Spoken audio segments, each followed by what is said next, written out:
بسم الله الرحمن الرحیم. السلام علیکم ورحمۃ اللہ وبرکاتہ. ستاسو دینی مسائل او د حل سره زم ستاسو ابو احمد مونږه دعوت ورکړی دی خپل خوږ ورور محترم جامعه بیت العلم للبنین والبنات حضرت علامه مولانا مفتی محمد طاهر سلمه الله تعالی. هغه به ستاسو سوالات چې کوم تاسو تاسو کړی دي هغه ان شاء الله العزیز د مختصر وخت کې جوابات ذکر کړي او مزید دعوت درکو چې وخت اوسم شته دي تاسو چې کوم مسائل د قربانۍ باره کې وي د حج باره کې وي نو هغه تاسو موږ ته د واتس اپ نمبر باندې رالیږلی شئ چې کوم په سکرین باندې چلیږي نو ان شاء الله آینده چې کوم پروګرام دی او موږ تاسو سوالات مفتی صاحب ته ږدو هغې جوابات راکړي. مفتی صاحب ستاسو ډېره مهرباني. سوال دی چې د ابتدایي ذوالحجې چې کوم تاریخونه دي 1 نه واخلې تر 10 پورې دغه کم کارونه دي چې هغه کول پکار دي. نحمده ونصلي علی رسول الکریم. قاری صاحب اول ستاسو ډیره شکریا ادا کوم د ځای ته پر راتګ باندې. الله د ستاسو د سغی ستاسو دین د پاره منډې تړلې هلې ځلې خپل دربار کې قبول او منظور کړي. ذوالحجه میاشت د الله په نسبت باندې د ټولو نه بهتر او الله ته د ټولو نه محبوب ورځ ده. په دې اعتبار سره قرآن کریم کې الله چې د میاشتو ذکر کوي الحج اشهر معلومات نو هغې کې هم یو اشهر معلومات شوال او بیا ذوالقعده او بیا ذوالقعدې پسې ذوالحجه او د ذوالحجې دا 10 ورځې ابتدایي دا دي. قرآن کریم کې ګڼ مقاماتو کې سورۃ حج کې الله کریم فرمایي وَيَذْكُرُ اسْمَ اللَّهِ فِي أَيَّامٍ مَعْلُومَاتٍ. دغه ځای هم ایام معلومات نه مراد د ذوالحجې دا 10 ورځې دي ابتدایي. او حدیث مبارکه د عبدالله ابن عباس رضی الله تعالی عنہ دی. عبدالله ابن عباس رضی الله تعالی عنہ فرمایي ما من ایام العمل الصالح فیهن احب الی الله من هذه الایام العشره. دی 10 ورځو کې چې کوم نیک اعمال کیږي الله تعالی ډیر محبوب دي د هغه ورځو چې د دې ورځو نه علاوه په نورو ورځو کې کیږي. نو او د دې ورځې د فضیلت دپاره بس دا کافي ده چې الله سورۃ مائده 3 نمبر آیات مبارکه د تکمیل دین اعلان په هغه آیات کې کړی دی. هغه آیات حضرت عمر رضی الله تعالی عنہ فقول هغه د عرفې پر ورځ باندې د میاشت کې راغلو الیوم اکملت لکم دینکم واتممت علیکم نعمتي ورضیت لکم الاسلام دینا.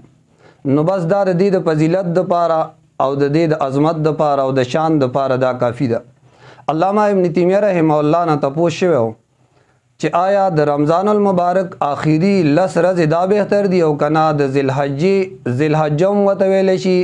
ذوالحجه هم ورته ویلی شي ذوالحجه هم ویلی شي او ذوالحجه هم ویلی شي. عربی کې عربات دا ټولو کې استعمالیږي. نو علامه ابن تیمیه رحمه الله ورته وفرمایل چې د ذوالحجې ابتدایي 10 ورځې چې کوم دي د الله په نسبت باندې د رمضان المبارک آخري عشرې نه دا بهتري دي. او بیا یې ورته وایي چې رمضان المبارک آخري شپې چې کوم دي هغه د ذوالحجې د دې شپو نه بهتري دي. د شپو په اعتبار سره رمضان المبارک چونکې هغې کې لیلة القدر شپه ده نو هغه بهتري دي. باقي ماه ذوالحجه کله چې هغه شروع کیږي حدیث د ام سلمہ رضی الله تعالی عنها دی وی نبی علیہ الصلوۃ والسلام فرمایلی دي کله چې د ذوالحجې دا میاشت راښکاره شوه نو تاسو کې چې د چا د قربانۍ اراده او نیت وي نو هغه د خپل نوکونه د سر ویښته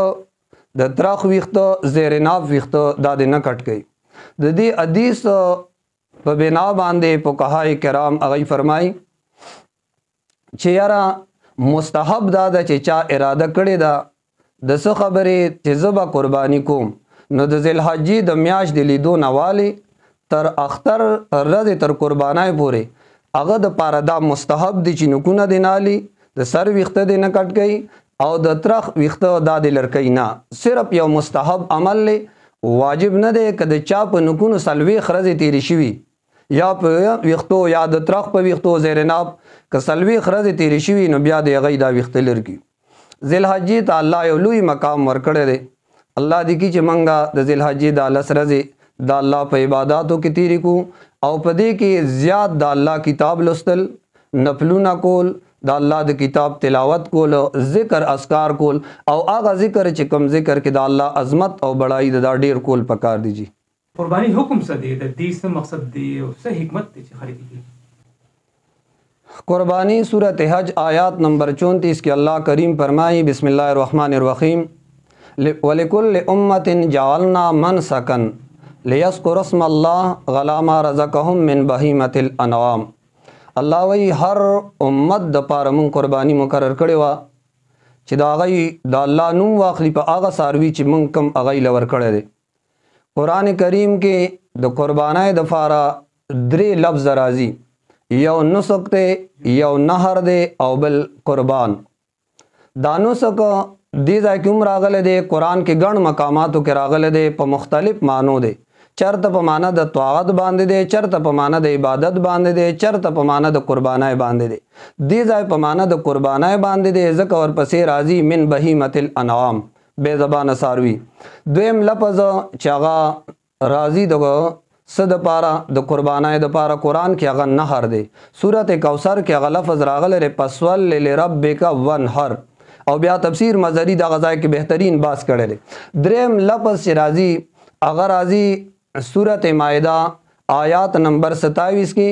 وَاتْلُ عَلَيْهِمْ نَبَأَ ابْنِ آدَمَ بِالْحَقِّ إِذْ قَرَّبَ قُرْبَانًا. نو دا درې وړه الفاظ د قربانای د پار راغلي دي. عام طور منګه اردو پښتو کې بس قربانی وو. اسلامی اصطلاح کې د قربانه یو خاص مفهوم دی او هغه امام راغب اصفهانی رحم الله المفردات القرآن کې ذکر کړی دی چې هر هغه سیز هغه ته قربانی ویل کېږي چې د هغې په ذریعه باندې انسان د الله په دربار کې قرب حاصل کی، کاغا چاہے ذبح سره دی چاہے صدقې سره دی. ها اور په عام کې د قربانای لفظ دا د ساروي ذبح کولو ته ویل کېږي. قربانای باره کې د اهل علم اختلاف ته ائمه ثلاثه او جمهور اهل علم هغه فرمایي قربانی دا سنت مؤکده ده. دویم قول د امام اوزاعی، سفیان ثوری او د امام ابو حنیفه رحم الله ده. هغه وایي چې قربانی دا واجب ده په هر هغه چا چې هغه صاحب نصاب دی، که نارینه دی که زنانه ده، پاغی باندې قربانی واجب ده. آزاد مقیم او عاقل بالغ پاغی باندې چې صاحب نصاب دی پاغی باندې قربانی واجب ده. باقی قربانای ډیر حکمتونه دي. لوی حکمت دا دی چې انسان ته تقوا حاصل شي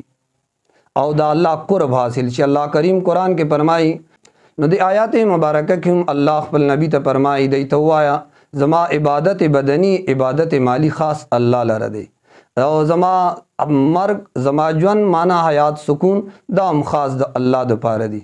او قربانای یو اوږد تاریخ ته آغا آدم علیه السلام دو زامن دا غي نشورو شوا، بیا شایان شان ابراهیم علیه السلام واقع، اسماعیل علیه السلام واقع، هغه سره بالکل واضح دی. مفتی صاحب الله دې علم کې برکت واچوي. دا یو تاسو چکړه دی چې یو سړی استطاعت شته د قربانۍ کولو باوجود دغه نه قرباني نه کوي، آیا دې لپاره څه وعید دی او څه عذاب دی وغیرہ؟ تاسو دا باره کې شریعت څه حدیث مبارکه خو دې باره کې دار نبی علیہ السلام فرمائی من کان له ساعتن ولم یضحی فلا یقربن مصلانا. چا سره چې الله طاقت مالی ول ورکړی دی او د قربانی نه کوي وي غل پکار دي چې د بیا زمون عیدګاه ته نږدې ناراضي. یو سخ وعید نبی علیہ السلام هغه ذکر کړی دی. نو حدیث نداوم پته ولګېدله چې وعید هغه په سنت باندې ني، وعید په ترک واجب په پرې خودو باندې. نو حدیث نه ثابت شو چې هر صاحب نصاب ک نارینه دی او ک زنانه ده چې قربانی په هغه باندې واجب ده او باوجود د دینه قربانی نه کوي نو دا ګناه کبیره دی. हाँ که د قربانای رضی تیر شوی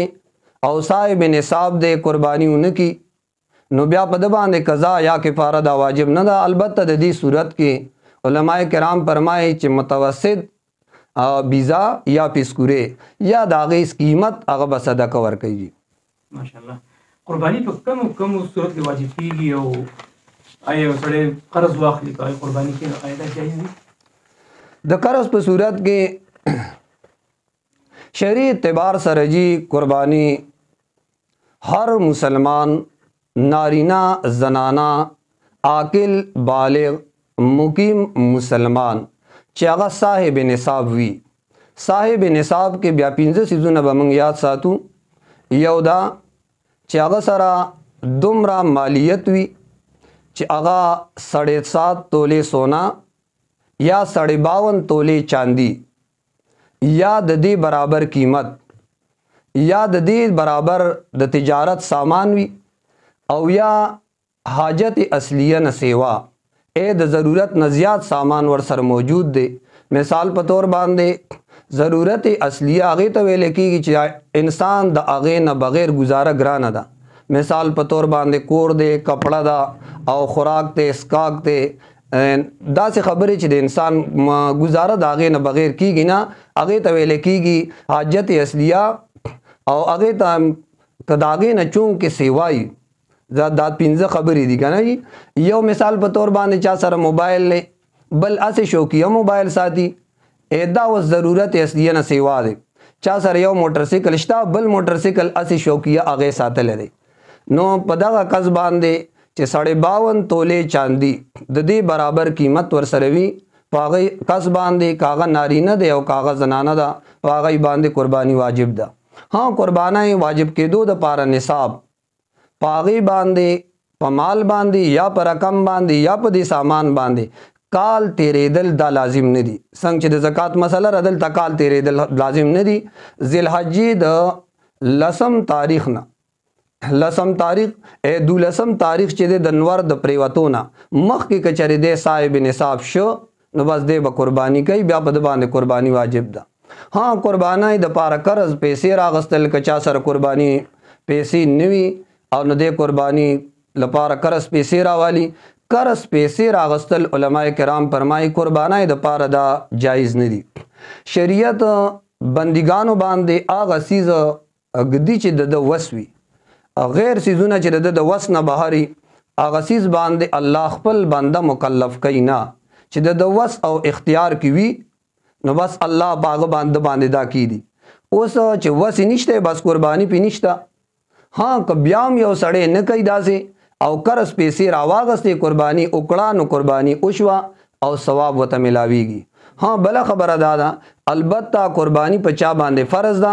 چې کوم د قربانای رزي دي ایام د لسمه یو لسمه دولسمه په دغه کې د سره پیسې نشته اصل پیسې ور سره شته خو دغه ټیم کې لاس خالی دي کده قربانای د پاره بیا پیسې رالی او چونکه قرباني په فرض ده نو دغه ور سره شته صاحب نصاب دی نو کداغه ټیم ور سره نی هغه د پاره قرض پیسې رالی نو جایز دی راغستې شي. دغه زمين کې یو بل سوال مفتي صاحب چې یو کور دی پای کې مثال 15 کسان دي یا 10 کسان دي ټول صاحب استعداد دي او صاحب نصاب دي یو کس قرباني هغه نه کوي او لکه پلار کې رونه وي چې بس یار پلارم کړي دا کافی ده. آیا دا یو کافی ده او کنه هر یو بخپل خپل ځان ځان کوي؟ قرباني جی هر صاحب نصاب عاقل بالغ مسلمان داغه په ذمہ باندې قرباني واجب ده. کاغه یو کور کې ګڼ افراد هغه صاحب نصاب وي نو یو قرباني د ټولو د طرف نه دا کافی نه ده. د کور هر صاحب نصاب کس باندې جدا جدا قرباني کول دا لازم دي. حدیث پاک کې هم راضی چې کم کس صاحب نصاب باوجود قرباني نه کوي زمون عیدګاه ته نه راضي نو حدیث ته هم دا ثابت ده چې هر کس باندې جدا جدا قرباني لازم ده. قربانی چونکه یو عظیم عبادت ته لہذا نور عبادتونو پشان لکه موزه روزه حج زکات قربانی هم ګورا هر مکلف په ذمہ باندې جدا جدا دا واجبېږي. د دین علاوه نبی علیہ الصلوۃ والسلام عمل مبارک هغه هم دا خپل هم قربانی کول جدا ازواج مطهرات د طرف هم جدا جدا قربانی کړي دا. ها البته زمون اهل حدیث رونه چونکه هغه وایي چې یو ساروی یو بیزه دی حلاله کړه نو بس د ټول کور والو د طرف نه قرباني کیږي. اگر روایت امام ترمذی ذکر کړی دی نبی علیہ الصلوۃ والسلام زمانہ کې یو کس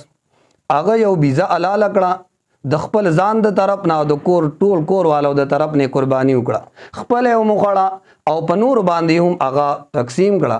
دغه حدیث د وجه نبی امام مالک سے هغه وایي او امام احمد ابن حنبل رحم الله هم فرمایي که چرته یو کور کې یو بیزا یو ساروي هغه کاپی شو ذبح شو د ټول کور والو د طرف نه ایک قربانی بس وشوه.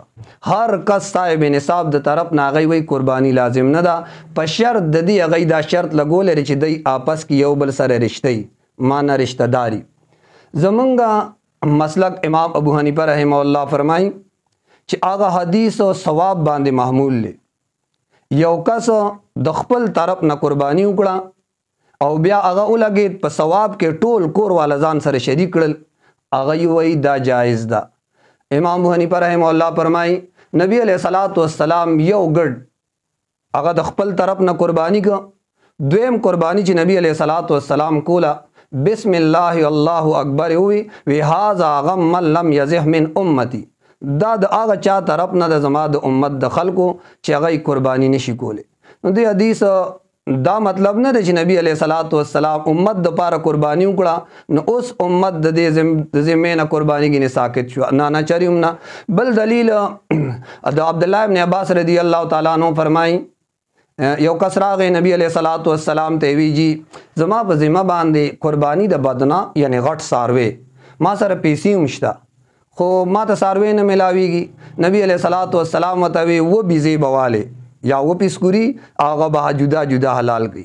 نو که په یو باندې کېده نبی علیہ السلام وته ویلو چې بس یو بیزواله یا یو ګډ والا نه په یو باندې نه کیږي. نبی علیہ الصلوۃ والسلام وتوی و بیزی بواله داغه په بدله کې بیا و بیزی غضب کړه یو نه کاپی کیږي نو ځکه وتا حکم وکدو. او الاو سنن کې د ابن عمر رضی الله تعالی عنہ روایت ته اشات واحد یو بیزا بس د یو کس د طرف نه کاپی کیږي نو هر صاحب نصاب چې کور کی وی هغه بزان لا جدا جدا قربانی کوي. مفتی صاحب الله دې عمر کې برکت واچوي. قربانی لپاره هر قسم جانور چې کوم حلال زناور هغه جایز دی او کنه تاسو مخصوص زناور دي چې هغه حلال دي. شریعت مطهره د سارو په باره کې درې اقسام بیان کړي دي. بیزا مذکر مؤنث دواړه غوا مذکر مؤنث دواړه اوخ مذکر او مؤنث دواړه. سورۃ انعام کې هم داغه تذکرہ راځي باغې کې به شپږ اقسام چي دي ثمانیه ازواج او دغه شانته سانډا میخه هغه پکې هم داخل دي. هدايه جل سلورم کې صفحه 408 باندې هغه کې وای ول ازهیه من الابل والبقر والغنم قربانی په اوخ باندې په غوا باندې او په بیزا باندې بیا هغه کې نر او مادي دي. وای په دې باندې دا ځکه چې دا شرعاً دا معروف دي بس په دې باندې بيجي. مفتی صاحب د غوا میخي د ګړ بیزا د دې عمر حد سره چې په دې قرباني وجه کیږي. شریعت مطهره د قربانای د ساروی د پاره یو خاص عمر تعین کړی دی. بیزا او بیا هغه کې نر او ماده دي منغو ته پښتو کې پیسکوري وو او بیزا سوکته چيلې وي. عمر د هغه یو سال که یو کال کې یو ورځ کمای پاغه باندې قرباني نه کیږي. غوا او غوي دا هغه د پاره عمر هغه 2 کال دي کدی کې یو ورځ کمای قرباني نه کیږي. اوخ د پاره هغه د پاره عمر هغه 15 کال پورا کېدل دي که یو ورځ پکې کمای نو هغه قرباني نه کیږي. البته ګډ د پاره که چرته هغه خسر وی او وی د شپږو میاشتو خو چې څوک وته ګوري هغه ته پورا د کال ښکاری نو بیا په دغه ګډ باندې قرباني کیږي اگر کاغه د شپږو میاشتو وي خو چې یقیني معلوم وي چې دا ساروی د دومره عمر دی بیا په قرباني صحیح ده. غا خرا اوخکل دا ضروری نه دي. بعض خلک غاخونه ګوري ساروی لا غا خرا اوخکل دا ضروری نه دي بلکې مدت پورا کېدل دا ضروری دي. کله چې وخت پورا شو مثال باندې یو کال 2 کاله 15 کاله نو بیا غاخ کتو ته ضرورت نشته. خو چون کې زمون عام د میلو کې دا باپاریان خلکو له دوکي ور کوي د دې وجه نه غي غاخ ګوري ټیم برابر عمر نه او غي ویره عمر برابر د خپل پیسو د پاره کیسه کوي کنه نو هغه ټیم کې بیا غي غاخونه ګوري نور چې چاوي چې یاره بس دا عمر برابر دی نو بس بیا پکې نور خبرو ته ضرورت نشته ان شاء الله قرباني پاغي کیږي. جی حاجی مفتی صاحب د غیر مقلدین وی چې په چرګ باندې قرباني کیږي آیا د دې حدیث شریف د څه دغه شته چې جواز چې قرباني کول شي؟ सूरत हज आयात करीमा के वलिकुल्ल उम्मतिन जालना मनसकन मंगा उवे लियस्कुर रस्मल्लाह और पागे के मंगा ब्यावे गला मारा रज़क़हुम मिन बहीमतिल अनआम। बहीमतुल अनआम इतलाक कुरान और हदीस पर ज़बान के गड बीज़ा वा और पर उख बांधे कीगी। व समानियत अज़वाज अत किस्म जुड़ी दी आज़िक्र सूरत अनआम के कुरान और हदीस कुर्बानी अगा सारवो पूरे ख़ास था। गैर मुक़ल्लिद अगई चुवई दा गई और पतावा सतारिया पागई के द्वेम जिल सप 72 बांधे लिखली दी चे पचर्ग बांधे कुर्बानी जायज़ दा। और ब्या जिल सलोरम सप नंबर 40 पागई गा के लिखली दी चे अगाए ना द चरगी पदे बांधे बस कुर्बानी जायज़ दा। और आगे दोपार आगई हदीस दा अबू हुरैरा रज़ियल्लाहु ताला अन्हु पेश कई। और आगा हदीस दा अबू हुरैरा रज़ियल्लाहु ताला अन्हु इज़ा काना यौमुल जुमा कल चिरस द जुमेशी मलाइक राशि द जुमात पर दरवाज़ो उदरेगी ब्या चे सोक रागे नो अगनुम उली की ब्या और पसेर आगे दा अगनुम उली की ब्या और पसेर आगे दा दलील के दख का हदीस पेश करे दे अनो ब्या वही चे कल मिंबर ता इमाम से उखी जी नो अगा रजिस्टर अगई बन की और भी द पारा द उख बराबर लका ची द उख ज़बा को वही दुमरा अजर वत मिलावीगी चवर पसे कम द्वेम रागे गदर वा बराबर अजर मिलावीगी और पसे चे कम रागे अगत द गड बराबर अजर मिलावीगी ब्या चवर पसे कम रुस्त रागे वही अगत द चर्ग बराबर अजर मिला और ब्या चो अगे न रुस्त कम रागे अगत द चर्ग दागाए बराबर अजर मिलावीगी। अगई दागा हदीस पर बिना बांधे चूँकि अगा हदीस के दे अहदा नो अहदा युहदी एहदा अन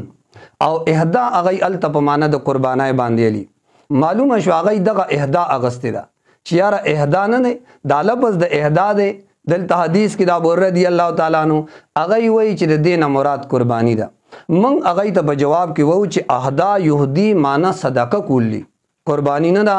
कुर्बानी कुल नदी इराक़त दम विन तुयुल नदी मंग अगई त जवाब के वेव दागे हजरात होता चियारा दल तक मुराद कचर तासु विन तुयुल अखले नो ब्या पागाए बांधे आगा बासंगा ज़बा के और ब्या बागा लाले संगा और ब्या बदागाए नवीन तो ये संगा ज़का अल युहदी बेज़तन रागले दे आप माना द सदक़े बांधे रागले दे। और सही मुस्लिम के ब्या बल रवायत दा अबू हुरैरा रज़ियल्लाहु ताला नोशते दे बार के बल रवायत उमशते जनावर ज़बकोलो हलालोलो दस आदाब दी चिकम सारवे जी ज़बकी की चूँकि दागा सो हुकूक दी दागा ताज़ीम दे कुर्बानी सारवे ज़बकोल अलालोल दा यो इबादत ते और इबादत द पार नियत तुम ज़रूरी दे ज़का चिदा द अल्लाह रज़ा द पार हदीस के राजी इन्नमल आमालु बिन्नियात अमल दारो मदार पर नियत बांधे दे हर इंसान तब आग समय लावीगी चिद कम द नियत करे नो चूँकि दा सारवे द कुर्बानाए द दोम सो हुकूक दी और सताजी में दे नो कल चिमंगा आगा ज़बह कहूँ द ज़बह नमख के चाड़ो बा ख़ते रखूँ और चाड़ो द सारवी न बपट सातू औदारे चे पपोसा चाड़ो या कम चाड़ो चागे के दा खरान मंडी कना जाए पजाए पुसैयो पागे बांधे जब हकोल दा मकरूदा नबी अलैहिस्सलातु वस्सलाम द चाड़े तेरो लो हुक्म करे दे और सारवी न फट सातल मुस्नद अहमद चिकम रवायत थे वे द सारवी न बचाड़ पट सातई नबी अलैहिस्सलातु वस्सलाम हज़रत आयशा रज़ियल्लाहु ताला अन्हा त फरमाइलु चे गट बांधे चाड़ तेरा का ब्याह माला राड़ा द ज़ब है पवाकत के सारवे समलोल प गस्ता रब बांधे गुरजोल और ब्या अखपल अखपा द सारवी पसट के खुदल और ब्या अगे नबाद गस लाज बांधे सट निवल और सम लाज बांधे ब्या चाड़ा राकागल और ब्या अगा हलकुम दी कम रगुना दी डेर दास खता एच बस चाड़ दे उ वाला रगुना दी कम कट कर लो और दाम दा अल्लाह द तरफ ने इनाम दे कचरत दे तरफ न कटकूलू ब्या ब सारवी त इंतहाई तकलीफू चूँकि दे यो रगुना दी आगा ख़ास अनु आगा चिकला कटशी चूँकि बदन सर नोर द सर तालुक वी मैसेज दा सर दे कतल वर्कई च सदर बांधे रारवान दी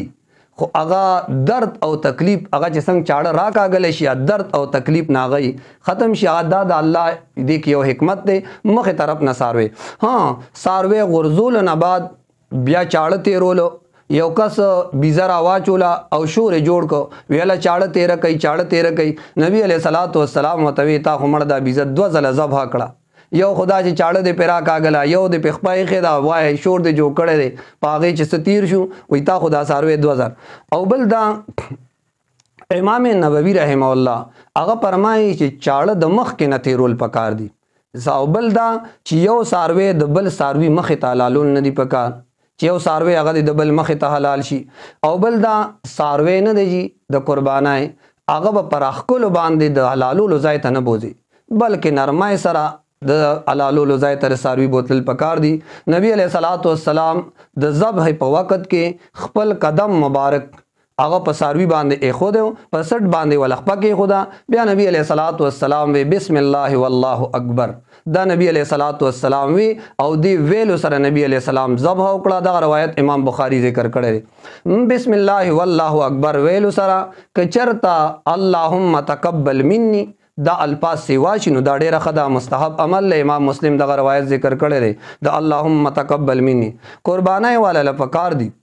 چې د چا قربانی ده چې ذبح په خپل باندې وکي امام بخاری دا روایت راوړی ذبح کچرته د ذبح په خپل باندې نه کوي نو چې کوم ځای د قربانی د هغه ځای دی حاضر وي که ذبح نه کوي نو هغه ځای کې دی حاضر وي ساروی د یخیدو کې د کې به تلوار نه د پکار ترسو پورې چې هغه مکمل ساکت شوی نه دی د چمړې د یستو کوشش دی نه کوي چې بس هغه شروع شي کم زمونږه افرا پر طریقه دا سلور رګونه هغه دې ځای کې کټ شي نو بیا مزید چاړې راخکلو د هغې ضرورت نشته بعضې کسابانو باندې تلواري نو هغه ساروي باندې بس چاړه راکاږي او چې څنګه چاړه راکاږله صاحب کلای ټول بدن د هغې خوځي حرکت کوي دې چمړې ته شروع شي کله خپې دا انتهایی سخت ظلم دی دا نه دی پکار هغه منع کول پکار دی نه او موږ تاسو له پکار دی چې هغه منع کو چې پارام کېنه صرف د خپل 15 منټو د بچت د پاره چونکې نورې ذبی وته نو د هغې دپاره هغه تلوار جوړه کړه بله خبره یو اهم دا ده چې یو سړی شوق دی چې زه د یاره قرباني حلاله کم او هغه په بسم الله ووی چاړی کې خدا خورګونه ته نه پاتې شو بیا بل کس هغه چې کم دی راغی چاړی لاس ته کړه هغه کل بسم الله ونه وی نو دغه ساروی به بیا مرداري جي ځکه هغه خو حلاله کړې نه ده دا چې کوم بل چاړه اغستې را دی به دوباره په دې باندې کلمه وي کوي نه ویله هغه څاروی به بیا مرداري جي که یو سړی 13 ذوالحجې نه بعد قرباني کول غواړي آیا دا قرباني به کېږي ایام اضحیه هغه جي بس صرف 3 دي لسمه 11 او 12 او د قربانای وخت ذوالحجه لسم تاریخ د اختر د مز نه بعد تر 12 تاریخ تر نور تر ډوبېدو نه مخکې د نور د ډوبېدو نه مخکې په دې 3 ورځو کې په کم ورځ باندې چې سړی غواړي بلا کراهت قرباني کولی شي البته ثواب په اعتبار سره اول ورځ باندې قرباني کول دا زیات افضل ده بیا په 2 ورځ باندې هغه افضل ده که په دې باندې اونشوا بیا 3 ورځ باندې څلورم ورځ باندې 14 ذوالحجه باندې قرباني کول معتبر نه دي جلیل القدر صحابہ کرام حضرت عمر صاحب حضرت علی رضی اللہ تعالیٰ عنہ او حضرت ابن عمر صاحب حضرت انس ابن مالک رضی اللہ تعالیٰ عنہ هغه نه مروي دي چې د قربانای ورځې بس دغه 3 دي ایام النهر ثلاثه اولها افضلها ډومبای ورځ چې کوم دی دا افضل ده باقي د قربانای ورځې 3 دي او دا کول جمهور د هغه قبول کړی دی امام شافعي رحمه الله د څلورمې ورځې د 14مې ورځې مانا سلورما شو آلتا 14 ذوالحجه شو هغه د هغې د قربانای قائل دی او هغه سره دلیل د حضرت علی رضی الله تعالی عنہ حضرت عباس رضی الله تعالی عنہ نه چې کوم روایت مروي دی کل ایام تشریق ذبح ایام تشریق چې کوم ورځې دي وای په دې کې ذبح کیږي یعنی ایام تشریق دا ټول ورځې هغه وای د قربانای دی امام شافعي صاحب احناف وای نه صحیح کول هغه دی چې کوم حضرت علی رضی الله تعالی عنہ حضرت عمر رضی الله تعالی عنہ حضرت انس رضی الله تعالی عنہ ابن عباس رضی الله تعالی عنہ او ابن عمر رضی الله تعالی عنہ نه مروي دی بس هغه دی س داسي چې دیهاتو کې خلک اوسي او هغه ځای کې د اختر مز نه کیږي نو هغه خلک کد لسمه ذوالحجې د صبح صادق نه بعد د سحر مز نه مخکې قرباني کوي نو هغه قرباني کول شي او دیهاتو د پاره دا مسله ده چې هلته کې د اختر مز نه کېږي جی ډېره مهرباني مفتي صاحب الله ستاسو عمر کې برکت واچوي عزتمندو کتونکو کوم مسایل چې تاسو راړي کړي حضرت علامه مولانا مفتی محمد طاهر سلمه الله تعالی دغه جوابات تفصیل سره ذکر کړل تاسو نور څه مسایل وي تاسو ذهن کې فوراً موبایل راواخلئ. واتساپ نمبر زموږ په سکرین چلیږي، دا موږ ته واتساپ کې راتلونکي چې کوم مفتي صاحب دی هغه به تاسو د هغې جوابات درکوي. تر هغې پورې ستاسو نجات غواړو. د الله په امان. والسلام علیکم ورحمة الله وبرکاته.